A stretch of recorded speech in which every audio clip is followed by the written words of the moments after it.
My mom purchased this house in 1963 and the adjoining lots.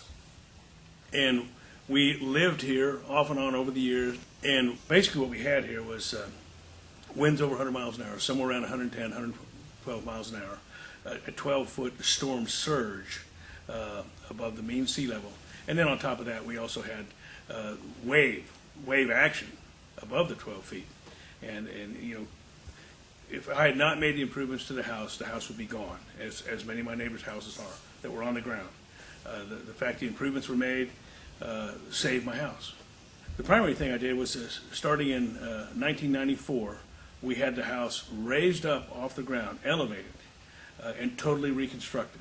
The rafters had to be built a certain way and had these metal ties that hold them together.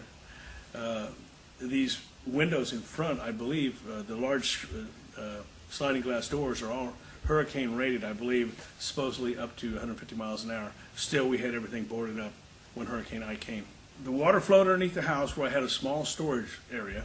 It had no structural component. In other words, it didn't hold up the house or anything like that. And it was built to give away and to break away when high water comes, because you know it's going to come. It's not a matter of if, it's just a matter of when.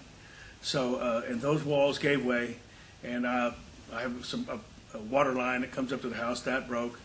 It was just plastic. It was very easy to fix. And, you know, the roof is damaged a little bit, not very much. But other than that, I'm just blessed compared to so many of my neighbors.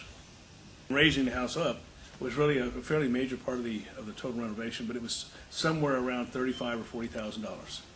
I know it's a good investment because I've had people, you know, from about every other month, someone calls wanting to buy the house and buy the land. So, and it's the value of the house and the value of the land is appreciated greatly over what I spent by a factor of 4 or 5 times.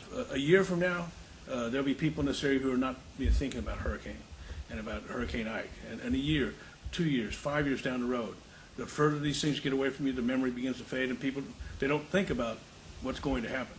And so, you know, I would urge anybody that has the wherewithal to make the improvements now, get their house elevated if they're in this kind of a situation, and save themselves a whole lot of grief further down the road.